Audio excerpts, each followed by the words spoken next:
বড় ভাই বড় শিক্ষিত হওয়ার স্বপ্ন বাদ দিয়া মা বাবার খেদমতে চলে গেল কাজ করে, আর কয় আমার ছোট ভাইরে মানুষ বানাই, আমি কাজ করে করে ছোট ভাইয়ের খরচ দিব। ছোট ভাইরে কষ্ট করে করে মানুষ বানাইছে, কিন্তু বহু ছোট ভাই বড় ভাই মানুষ হইতে পারে না, শিক্ষিত না হয় ছোট ভাইরে বানাইছে। ছোট ভাই এখন চাকরি করে, বড় ভাইয়ের খবর নেয় না। নাই ঈদের সময় এখন বিয়া করি না, কত আনন্দ, চাকরি করে টাকার অভাব নাই। একই জায়গার এক পার্শ্বে বড় ভাইয়ের ছোট একটা ভাঙা ঘর, বড় ভাইয়ের ভাঙা ঘর আর ছোট ভাইয়ের ঘরটা ছাদ দেওয়া বিল্ডিং। ঈদের বাজার লইয়া যখন গোপনে ঘরে আইয়া স্ত্রীরে কয় জামা কাপড়গুলো সন্তানেরে দাও, তুমি নাও। বড় ভাই তো জানালা দিয়া তাকায় দেখছে ছোট ভাই আসছে, কিন্তু বড় ভাইরে জিগায় না। বাচ্চা রেখে আর কন্ট্রোলে রাখা যায়, ও দৌড় দিছে, কাকা আছে। দৌড়াইয়া গিয়া দেখে ওর চাচতো ভাই নতুন জামা পইরা কত আনন্দ করে। ও একটা দৌড় দিয়া কয় আব্বু আমারে জামা দিবা কবে? বাবা এই কথা শুই না চোখের পানি ছেড়ে কান্না করে, আর বুকে জড়ায় কয় বাবা কাঁদিস না, আল্লাহ যেদিন তৌফিক দিবে সেদিন তোরে জামা কাপড় দিবে।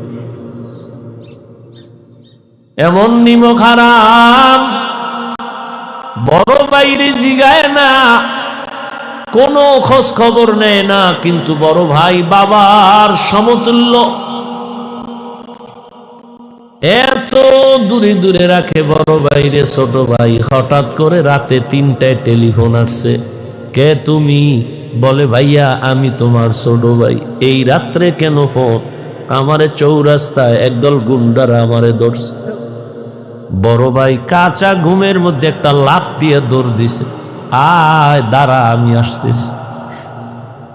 বড় ভাই কষ্টের কথা মনে রাখে না, একটা দৌড় দিয়া সামনে গিয়া এভাবে হাত বের করে বুকটা দিয়া কয় যত মার মারতে চাও আমারে মার, আমার ছোট ভাইয়ের গায়ে হাত দিবি না, কারণ ওর প্রস্রাব আমি গায়ে লাগাইছি, ওর প্রস্রাব আমি গায়ে লাগাই ওরে বড় বানাইছি, না খাইয়া ওরে খাওয়াইছি, আমারে মার, ওরে মারবি না। তাহলে ভাই ভাইয়ের জন্য কতটা আপন আল্লাহ বুঝায় দেয়। কিয়ামতের দিন এত কলিজার আপন ভাইটাও কোনো পরিচয় দিবে না, পালাতে থাকবে। তাহলে মা বাবা তো আরো দূরে। ও আল্লাহর বান্দারা, ইউসুফ আলাইহিস সালাম ভাইদের ষড়যন্ত্রে পড়িয়া বাবার থেকে আলাদা হয়ে গেল।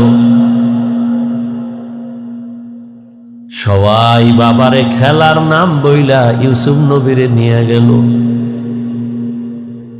বাবায় ছাড়তে চায় না,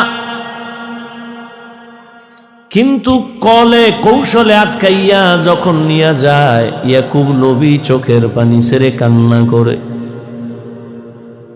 বাবার চোখের আড়াল থেকে যখন দূরে সরে গেল, 10টা ভাই ইউসুফের বাবার চোখের সামনে কোলে নিছে।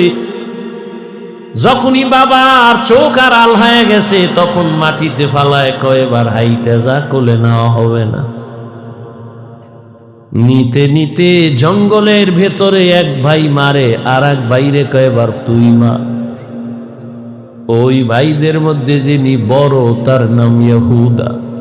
বড় ভাই কয় ওরে মারিস না, ও ছোট মানুষ ওরে মারিস না। ইউসুফ বড় ভাইয়ের দিয়ে তাকায় আর কাঁদে। ওরা মারে আর কয় তোরে এখন মারতেছি, তোর কোন বাবায় ফিরাবে? যখন বড় ভাই বাধা হয়ে দাঁড়ায় গেল, অন্য ভাইরা কয় তোমারও মারব। ভাই চুপ হয়ে গেছে। কূপের কিনারায় নিয়ে জামা খুলিয়া যখন ইউসুফের রশি দিয়া বাঁধে ভিতরে ফালাবে কূপের মধ্যে, ইউসুফ নবীরে যখন ফালায় অন্ধকার ময়লা পানির ভেতরে, আমার আল্লাহ বরদাস্ত করতে না পেরে বলে জিবরাইল যাও, আমার ইউসুফের বস্ত্র যেন না খুলে জান্নাতি একটা জামা নিয়ে পরায়া দাও, আর নিচে পাথর দেও, ময়লা পানি যেন ইউসুফের গায়ে স্পর্শ না করে, ইউসুফ পাথরের উপরে দাঁড়ায়া যাবে। ওরা রশি দিয়া বেঁধে যখন ভেতরে ছাড়ছে, কিছু দূর যাওয়ার পরে উপর দিয়ে রশি কেটে দিয়েছে। থাম কইরা পইরা পাথরের উপরে ইউসুফ দাঁড়ানো, জান্নাতি জামা পরা, আর আলো তো লাগবে না। ইউসুফ নবীর চেহারায় পুরো অন্ধকার, কূপ আলো হয়ে গেছে। শুনিদা কায় বুয়াদ মানন্দে দিদা তোরা দিদা ও ইউসুফ শুনিদা। সবাই চলে গেল। কৃত্রিম রক্ত লাগায় বাবানে ধোকা দিছে। আপনারা জানেন বাবায় তো বুঝে ফেলছে, আল্লাহ স্বপ্ন যোগে আগেই জানায় দিছে এই ষড়যন্ত্র চলে। বাবায় বলে না 10 ভাইয়ের কারণে ষড়যন্ত্র। সবাই আনন্দে আছে, ইউসুফের তো বাগে খেয়ে ফেলছে, কিন্তু ফাঁকে ফাঁকে ফাঁকে ফাঁকে 9 ভাই আর খবর নেয় না। বড় ভাই ফাঁকে ফাঁকে যায়, খবর নেয়। হালকা পাতলা নাস্তা নিয়ে ইউসুফের রশি দিয়া ভেতরে দেয়। হঠাৎ একদিন আইসে দেখি কূপের মধ্যে ইউসুফ নাই। ওই ব্যবসায়ীরা আইসে রে বালতি নিয়ে পানি উঠাবে, ইউসুফের পায়া নিয়ে গেছে, কাফেলার মধ্যে নিছে। বড় ভাই পাগলের মতো হয়ে গেল, কই আমার ইউসুফ গেল। অন্য ভাইদের ডাক দিছে, আয় তাড়াতাড়ি, ইউসুফ তো কূপে নাই। মায়া বুঝানোর জন্য ওদের বলছে, কিন্তু ওরা যে ষড়যন্ত্র করবে তাও তো জানছে। বড় ভাইয়ের অন্তরে মায়া। এক পর্যায়ে তো তারে ইউসুফের নিয়ে গেল মিশরে। বিশাল ইতিহাস। আল্লাহ তাআলা একটা সূরাই নাজিল করছেন, সূরা ইউসুফ। মিশরে যখন আল্লাহ পাক ইউসুফ নবীর অর্থমন্ত্রীর দায়িত্ব দিলেন, দুর্ভিক্ষ লেগে গেছে সারা দুনিয়ায়। মিশরের আশেপাশে ইয়াকুব নবীর এলাকায় দুর্ভিক্ষ, খানা নাই, উপবাস। ইয়াকুব নবী কয়, যাও মিশরে ফিরি খানা দেয়, যাও তোমরা 9 ভাই, তোমরা 10 জন চলে যাও, যাইয়া তোমরা ওই মিশর থেকে কিছু খানা নিয়ে আসো, আর কিছু টাকা ছিল পুরান টাকা, এটাও নিয়ে যাও। খানা আনতে যায় মিশরে। আল্লাহর কি কুদরত! ইউসুফ নবী সিংহাসনে আছেন, দায়িত্বশীলরা খানা দেয় লাইনে দাঁড় করায়া।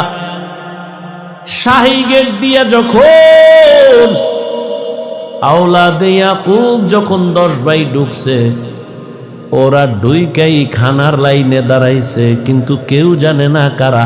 ইউসুফ দেখেই চিনে ফেলছে আমার সেই 10 ভাই। ইউসুফ নবী গোপন রাখছে, পরিচয় দেয় না।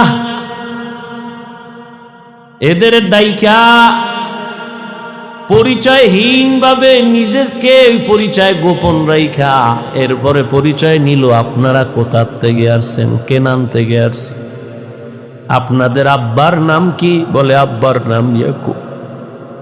বলে আপনাদের আব্বা কেমন আছে? বলে ভালো। অনেক ভালো। হা, তবে একটা ভাই আমাকে হারায় গেছে। তাই নাকি? বলে হ্যাঁ। পরে কয় আমার আব্বা যেন ওই ভাইকে হারায়া কানতে কানতে কানতে কানতে অন্ধ হয়ে গেছে। ইউসুফ নবী পারে না, চিল্লায় কান্না করে, কিন্তু কন্ট্রোলে নিয়ে কয়, আপনারা কয় ভাই? কয় আমরা 10 ভাই। কার ভাই নেই? কয় এক ভাই তো হারায় গেছে। আর নাই? হ্যাঁ আর একজন আছে, বিনিয়ামিন। কই? সে আব্বার কাছে। দায়িত্বশীলকে গোপনে বলে দিল, ইচ্ছা রকম খানা দে, বস্তা বইরে দিবি, আর ও যে টাকা দিছে ওই টাকাও খানার মধ্যে ঢুকাই দিব, ওরা যেন না দেখে। ইউসুফ নবী বিদায়বেলা বলে দিলেন, মেহমানদারি করা, চলে যান। খানা তো বেশি দিন থাকবে না, শেষ হইলে আবার আসবেন। তবে একটা শর্ত, ওই ছোট ভাই আপনাদের সাথে নিয়ে আসবেন, না হয় খানা দেওয়া হবে না। ইউসুফের আপন ছোট ভাই বিনিয়ামিন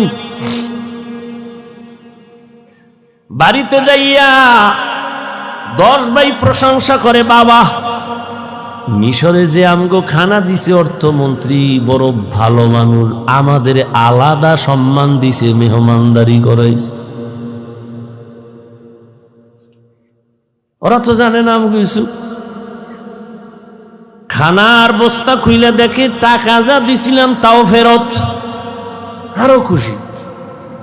এইবার আব্বা জান আমাদের একটা শর্ত দিছে, আবার খানা আনতে যাইতে বলছে, তবে ছোট ভাইরে না নিলে দিবে না। বাবায় বলে, একটারে নিয়ে 250, এটারও ছাড়ো। ইতিহাস বড় করুন। খানা যখন শেষ হয়ে গেল, এবার বিদায় বেলা বাবার সাথে ওয়াদা দিছে, এই ভাইরে আর হারাবো না, দাও। এইবার বিনিয়ামিনের নিয়া 11 ভাই মিশরে রওনা। মিশরে যাইয়া আবার ইউসুফ নবীর সাথে মোলাকাত। ইউসুফ নবী বিনিয়ামিনের পাইয়া পারে না, কলিজাটা ফেটে একটা চিৎকার দেয়, কন্ট্রোলে নিয়া বলে, আজ আপনারা আমার রাজপ্রাসাদের মেহমান হবে। সবার জন্য একটা একটা রুম বানাইলো, এক এক রুমে দুইজন করে করে ঘুমাবে। রাতের বেলা শিডিউল করে, আপনারা 2 ভাই এক রুমে, আবার 2 ভাই এক রুমে, ঘুরতে ঘুরতে 5 ভাই 10 ভাই 5 রুমে ঢুকে গেল। এখন বাকি রয়েছে 1 ভাই বিনিয়ামিন বাকি। আপনারা যদি কিছু মনে না নেন, এক রুমে কি এই ভাই থাকতে পারে আপনাদের? না, কথা আপনারা অনুমতি দিলে এরে আমার সাথে আজকে রাখি, আমার সাথে ঘুমাবে। এরা তো খুশি। যদি মন্ত্রীর সাথে ঘুমায় তা আমাকে খাওয়ান বেশি পাবো, মোহাব্বত বাড়বে। ওরা বলল, ঠিক আছে আলহামদুলিল্লাহ। এবার 10 ভাইরে 5 রুমে দিয়া 40 বছরের বিরহের বেদনা অন্তরে জমা। দীর্ঘ 40 বছর পর্যন্ত ভাই বেনিয়ামিন রে দেখে না, বাবা ইয়াকুবরে দেখে না। ইউসুফ আজকে কি ঘুমাবে? বাইরে রুমের মধ্যে নিয়ে কয়, রে বেনিয়ামিন বল আমার বাবা কেমন আছে? বেনিয়ামিন কান্না করে। ইউসুফের জন্য দুঃখে দুঃখে বাবা কান্না করে অন্ধ হয়ে গেছে। এক পর্যায়ে ইউসুফ নবী কৌশল অবলম্বন করে বিনিয়ামিনের সাথে গোপনে সব খোঁজ খবর নিয়া বিনিয়ামিন রে ছাড়বে না, কৌশল কইরা বিনিয়ামিন রে রাখার জন্য ইউসুফ নবী রেডি হলেন। ভাইরা আমার, 10 ভাইরে আবার খানা দিয়া বিদায় করেছেন। ইউসুফ নবী বিনিয়ামিনকে রেখে দিলেন। নিয়ম অনুযায়ী একটা কৌশল করেছেন, ওটি বলার সময় নেই। শেষ পর্যায়ে পরিচয় ইউসুফ দিয়া কয়, আমারে চিনবা না, আমি তোমাদের সেই হারানো ভাই ইউসুফ। কান্নাকাটির এক অবস্থা। বলে, আজ আমি তোমাদের উপরে কোনো প্রতিশোধ নিব না, যাও আমার বাবারে সালাম জানাও, আর আমার একটা জামা আছে, জামাটা নিয়ে যাও। আমার আব্বা জান অন্ধ, ওই জামাটা আমারে আল্লাহ জান্নাত থেকে পাঠাইছেন, কূপের মধ্যে যে জামা পরছি না, ওই জামাটা নিয়ে যাও। আর আমার আব্বাজানের চোখের মধ্যে লাগাইলে আব্বাজানের অন্ধ চোখ ভালো হয়ে যাবে। আর আব্বা জানরে সহ আম্মারে নিয়া তোমরা এইবার সব আমার আমন্ত্রণে মেহমান হয়ে এখানে চলে আসবা। আল্লাহ তাআলা 40 বছর পেরিয়ে যাওয়ার পর মা বাবা ভাইদেরকে মিশরে পৌঁছায় দিলেন। এরে আল্লাহর গোলাম, এই ভাই ভাইয়ের জন্য যে কত মায়া কত মোহাব্বত, কিন্তু এমন দুনিয়াতে আসলাম যে ভাই ভাইকে জবাই করে এই দুনিয়াতে আমরা আসছি, জানি না মইরা গেলে আমগো ভবিষ্যৎ আর কত খারাপ হয়। কিয়ামতের ময়দানে ভাই ভাইয়ের থেকে আলাদা হবে, মা আলাদা হবে, বাবা আলাদা হবে, বন্ধু বন্ধুর থেকে আলাদা হবে। আল্লাহ বলেন ওই দিনের ভয় অন্তরে জমা কর, অন্তরে ওই ভয় জমা করিয়া যদি গুনাহ থেকে নিজেরে বাঁচাও, আমি ওয়াদা করলাম তুমি বিনা হিসাবে জান্নাতি। हर के दारत खौफे हकदार दिल मदम जन्नतुल मअवा देहद ও রামাকাম। এই ভয়ের নাম খৌফ, এই ভয়ের নাম খশিয়া, এই ভয়ের নাম তাকওয়া। এই ভয়টা জন্মলগ্ন থেকে পাওয়া যায় না, এটা অর্জন করা লাগে। এই ভয় বা তাকওয়া কোথায় তুমি পাইবা? বলে লিকুল্লি শাইইন মা'দিনুন আ মা'দিনুত তাকওয়া কুলুবুল আরিফিন। ভালো ভালো জিনিস রাখার গোডাউন আছে, তাকওয়ার গোডাউন হলো আল্লাহর প্রিয় বান্দাদের কলব। আল্লাহর আরিফিন যারা, তাদের কলব হলো তাকওয়ার গোডাউন। তারা নেক নজর দিবে আর তোমার কলবে তাকওয়ার পাওয়ার ডুববে। এটাকে বলে তাওয়াজ্জুহ। কারণ আল্লাহর প্রিয় বান্দা যারা, আল্লাহর বন্ধু যারা, এদের চোখে পাওয়ার আছে, এদের কলবে পাওয়ার আছে। এই পাওয়ার আল্লাহ দান করেন, তাকওয়ার কারণে দান করেন। কোরআনে এই পাওয়ারের নাম ফুরকান, হাদিসে এই পাওয়ারের নাম হলো ফেরাসাত। ইয়া আইয়ুহাল্লাযীনা আমানু ইন তাত্তাকুল্লাহ ইয়াজআল লাকুম ফুরকানা। মুমিন তাকওয়ার উপরে মুজাহাদা করো, আল্লাহ দয়া করে তোমাকে ফুরকান নামের পাওয়ার দান করবেন। মা মা'নাল ফুরকান হুয়া নূরুম মিন ইলাহি। আল্লাহর দেওয়া একটা নূরের আলো, ওই আলোটা যখন পাবে, ওই আলো দিয়া মা ফুররিকা বিহি বাইনাল হাক্কি ওয়াল বাতিল। আল্লাহর দেওয়া নূরের আলো দিয়া হক বাতিল আলাদা করে বান্দা হকের দিকে অগ্রগামী হয়ে যাবে। قال رسول الله صلى الله عليه وآله وسلم اتقوا فراسة المؤمن فإنه ينظر بنور الله। আল্লাহর ওলি যারা, আল্লাহর প্রিয় গোলাম যারা, তাদেরকে আল্লাহ ফেরাসাতের পাওয়ার দান করেন। তোমরা সাবধান হে উম্মত, তুমি জীবনে যা দেখবা না, আল্লাহর প্রিয় বান্দা তারা এই ফেরাসাতের পাওয়ার দিয়া অনেক কিছু দেখবেন, আল্লাহর নূরের আলো দিয়া। অতএব তাদের নেক নজর লাগাও তো অন্তরে ভয় চলে আসবে, তাকওয়া চলে আসবে। আর ভয় আসলেই গুনাহ থেকে বাঁচা সহজ হবে। একটা সন্তান মা বাবাকে ভয় করে, তার প্রমাণ মা বাবার সামনে সন্তান অন্যায় করে না। কেন? শাস্তির ভয়। একটা ছাত্র শিক্ষকের ভয় করে, প্রমাণ বলে শিক্ষকের সামনে অন্যায় করে না। কেন? শাস্তির ভয়। ঠিক এই দুনিয়ায় যেই বান্দা আমার আল্লাহকে ভয় করবে, ওই বান্দা গলায় ছুরি লাগাবে, কোনোদিন দাড়ির মধ্যে ছুরি লাগাবে না। এটা সম্ভব কখন? যখন তাকওয়া আসবে, আল্লাহর ভয়। দেখেন, এখানে আমরা সবাই মুসলমান। আপনার আল্লাহ আমার আল্লাহ দুই না এক। কোরআন, কাবা, ধর্ম, কালেমা, নবী, হাদিস, দুনিয়াতে আসছে সিস্টেম, কাফন তিনটা, তাও কালার সব এক, কবরের সাইজ, কবরের প্রশ্ন তিনটা, সব এক। আপনার আল্লাহ আমার আল্লাহ এক, নবী এক, কোরআন এক, কাবা এক, ধর্ম এক, কালেমা এক, কাফন এক, কালার এক, কবরের সাইজও এক, কবরের প্রশ্ন তাও এক। আপনি আল্লাহ চিনেন, নবী চিনেন, কোরআন চিনেন, হাদিস চিনেন, ইসলাম চিনেন, তা আপনাকে বয়ান করব কেন? বয়ান তো হিন্দুদের করব, খ্রিস্টানের করব, ইহুদির করব। ওরা আল্লাহ চিনে না, কোরআন বুঝে না, ইসলাম বুঝে না, ওদের বয়ান করব কখন? হায়াতের শেষ হয়ে গেল, মুসলমানের পিছনে দৌড়াইতে দৌড়াইতে, দিন নাই রাত নাই, ফজরের পরে বয়ান, জোহরের পরে বয়ান, আসরের পরে বয়ান, মাগরিবের পরে বয়ান।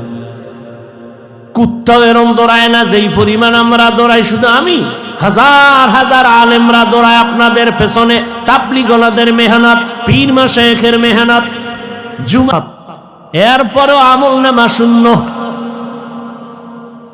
মহামারী গজবের করোনা দিয়াও তোমার ঘাড় সোজা হয় নাই, তুমি এখনো গাঞ্জা খাও, মা বাবার সাথে বেয়াদবি, আলেমের সাথে বেয়াদবি, শিক্ষকের সাথে বেয়াদবি, সমাজের মুরব্বীদের সাথে বেয়াদবি, কত ঘাট তেরা তুমি।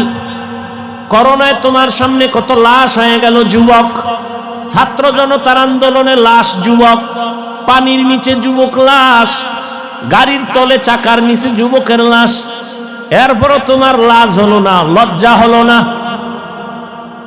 কারণ কি রে বাবা? কপাল যদি পুইরা যায়, আমি হাফিজুর রহমান কেন, মক্কা মদিনার ইমাম কেন, রসুলেও যদি বয়ান করে কপাল খুলে না। যেই রসুলের এক নজর দেখলে ক্ষুধা থাকে না, কেমন মায়ার নবী, সেই নবীকে টানা 13 বছর দেখলো। কত বড় বেঈমান যে 13 বছর বয়ান শুনলো, দেখলো কালেমা পড়ে না।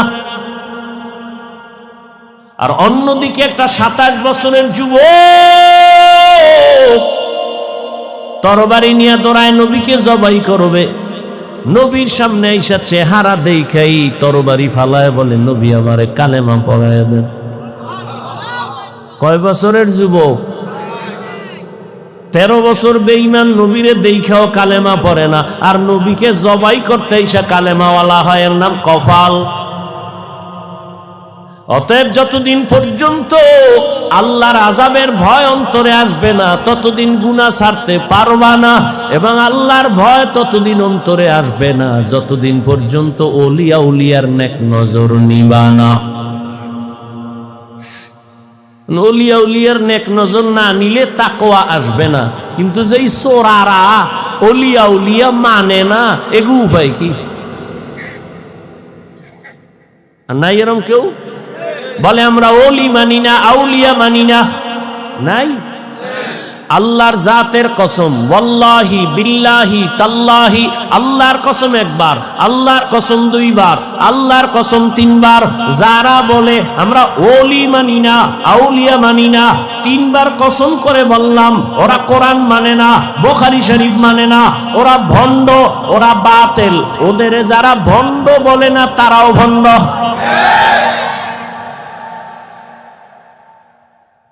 আল্লাহ হেদায়েত দান করুন।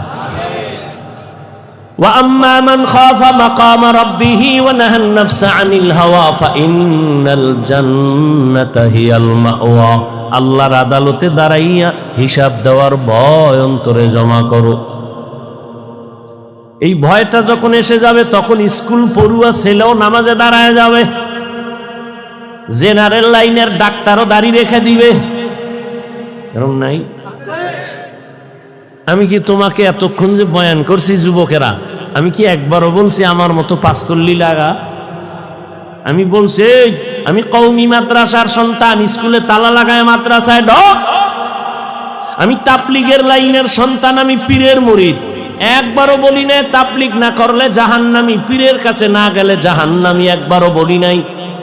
বড় আমি বলবো রে যুবক, স্কুলে পড়ো, কলেজে পড়ো, চাকরি করো, ব্যবসা করো, বাধা নাই। ডাক্তার হও, ইঞ্জিনিয়ার হও, প্রফেসর হও, সাংবাদিক হও, তবে দাবি আমার একটা, বেয়াদব হইও না। মা বাবার দোয়া নাও, শিক্ষকের দোয়া নাও, আলেমের নেক নজর লাগাইয়া ডাক্তার হলে তোমার জীবন সফল। তোমার মতো যুবক জেনারেল লাইনে পড়িয়া 5 বেলার নামাজ পড়ে এমন কি যুবক নাই? তো তোর কপালে কার বরদোয়া লাগছে রে কপাল পোড়া? তুই কেন পারো না রে বাবা? তোমার মতো তো যুবক র‍্যাব, আর্মি, পুলিশ, বিডিআরের চাকরি করে 5 ওয়াক্ত নামাজ পড়ে নাই। তোমার কপালে কার অভিশাপ লাগছে বলো?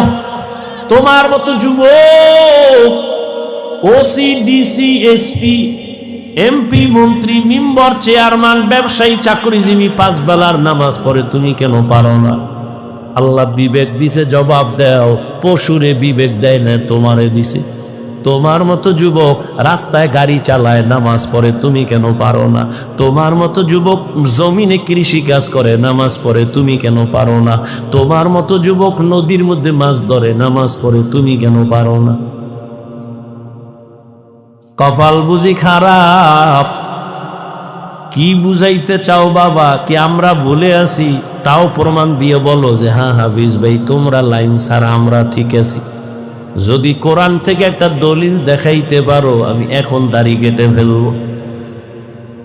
যদি বলো কোরআনের যা আছে সব ভুল, একটা ভুল বের করে দাও, তোমার লাইনে চলে যাব, প্যান্ট শার্ট টাই লাগায় নাচ গান শুরু করে দেব। আর যদি বলো না হাফিজ ভাই আপনারাই সঠিক পথে আছেন, শয়তানের ধোকায় পড়ে আমরা ভুলে আছি, তাহলে তোমারে গালি না, কিছুই না, বরং বিনয়ের সাথে বলবো দুটো পা তুমি আগায় দেও। আমি পায়ে হাত রেখে বলবো, আর দাড়ি কাটি আমার নবীরে কষ্ট দিও না। জীবনে তো কম আকাম করো নাই। মানুষ একটা শখ থাকে, নাচ গানে কি মজা, পার্কে কি মজা, মজা তো নিছো, এবার তওবা করো। ঠিক আছে তো, নামাজ পড়বা না, ঠিক আছে, বহুদিন খুয়াইছো, নামাজ পড়ো না, এখন ফিরো। তোমার কি এখনো শখ মেটে নাই? আরো নামাজ ছাড়বা? আর কোন ধান্দায়, কি পাওয়ার আশায়, কার পিছে ঘুরে নামাজ ছাড়ছো? কিছু টাকার আশায়? কার পিছে ঘুরো? ও তো চান্দাবাজ আর ধান্দাবাজ। যার পিছে ঘুরো ও তো স্বার্থে আঘাত লাগলে দল থেকে নাম কাটবে না, লিখে রাখ, কল্লা কেটে ফেলবে, লিখে রাখ। ও তো চান্দাবাজ, ও তো ধান্দাবাজ। ওর পিছনে ঘুরে নামাজ ছাড়ছ, ওর পেছনে ঘুরে দাড়ি কেটেছ।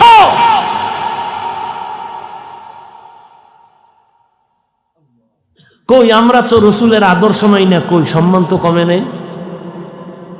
এখনো সব হাহুতাস, একদল কান্দে কি হবে, আর একদল কান্দে কি হইল। আমগো তো কান্নাকাটি নেই, আমরা আগেও যেমন এখনো তেমন, ভবিষ্যতেও তেমন। চেয়ারম্যানের চেয়ারের মেয়াদ শেষ, এমপির মেয়াদ শেষ, এসপি ডিসির মেয়াদ শেষ, কোরআনওয়ালার চেয়ারের কোনো তো মেয়াদই নাই। শেষ কি? টাকা দিয়া সম্মান কিনলে প্রথম ফুলের মালা, ফাইনালে জুতার মালা।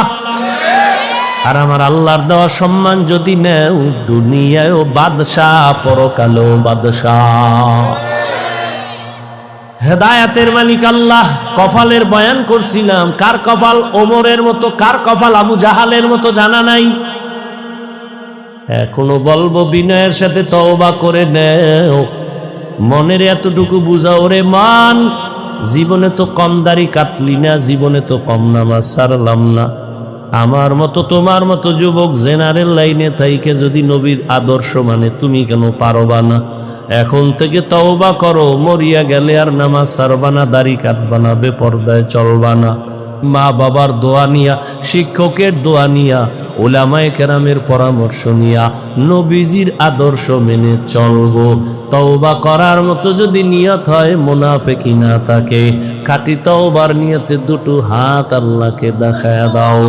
আয় আল্লাহ, হাতগুলো কবুল করে নেন, তওবা কবুল করে নেন। তওবার উপরে মজবুত হইয়া, উলামায়ে কেরামের পরামর্শ নিয়া, মা বাবার দোয়া, শিক্ষকের দোয়া নিয়া, নবীর আদর্শে চলার তৌফিক দান করেন, আমিন। যুবক বাবারা, নামাজ পড়বানি? বিয়ার পর, বিয়া করে কবি মাইয়ে ফলা এর পর, মাইয়ে ফলা হইলে কবি বুড়ো এলো এর পর, এরপরে আজরাইল ধরে কবি তোর শেষ, টিকিট এসে গেছে। আল্লাহ হেদায়াত দান করো। ঘুমে ধরছে? দেশি ক্ষুধা? তাহলে শেষ পর্যন্ত বৈশা বয়ান শুনবেন, ওলামায়ে কেরাম বয়ান করবেন, কেউ উঠবেন না। আমি যে কথাগুলো বললাম আমাকে আপনাদের সকলকে সহি তরিকায় আমলের তৌফিক দান করে। এখানে বসে বয়ান শুনবেন, উইঠা কেউ যাবেন, এটা আদব না, আর এটা মহব্বত না। কথা যা বল